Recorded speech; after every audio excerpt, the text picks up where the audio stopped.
মধ্যপ্রাচ্যের উত্তপ্ত রাজনৈতিক পরিস্থিতির মধ্যেই নতুন কূটনৈতিক বার্তা দিল ইরান। যুক্তরাষ্ট্রের সঙ্গে চলমান টানাপোড়েনে ও যুদ্ধবিরতির ভঙ্গুর পরিস্থিতির মধ্যে আন্তর্জাতিক অঙ্গনে নতুন করে আলোচনায় এসেছে তেহরান।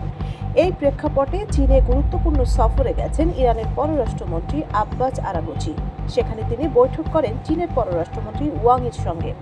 যুদ্ধ পরিস্থিতির পর এটি ছিল তাদের প্রথম সফর। বৈঠকে আরাগচি স্পষ্টভাবে জানান, যুক্তরাষ্ট্রের সঙ্গে কোনো চুক্তি হলে তা হতে হবে ন্যায্য ও পূর্ণাঙ্গ।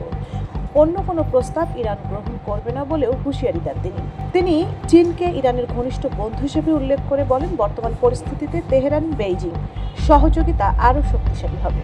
অন্যদিকে চীন বারবার যুক্তরাষ্ট্র ও ইরান উভয়কেই যুদ্ধবিরতির বজায় রাখার আহ্বান জানাচ্ছে। পাশাপাশি হরমুজ প্রণালীতে আরোপিত বিধিনিষেধ শিথিল করার কথাও বলছে বেইজিং। এদিকে আন্তর্জাতিক অঙ্গনে নতুন আলোচনার মাঝেই ভয়াবহ অগ্নিকাণ্ডে কেঁপে উঠেছে তেহরান শহর। শহরের পশ্চিমে একটি শপিং সেন্টারে আগুন লেগে অন্তত ৮ জন নিহত হন এবং ৩৬ জন আহত হন।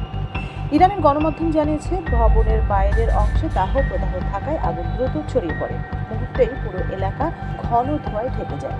একদিকে যখন যুক্তরাষ্ট্র ইরান সম্পর্কে নতুন চাপের মুখে, অন্যদিকে এমন দুর্ঘটনা পরিস্থিতিকে আরও জটিল করে তুলেছে। সঞ্জিদা জুথি, সারা বাংলা।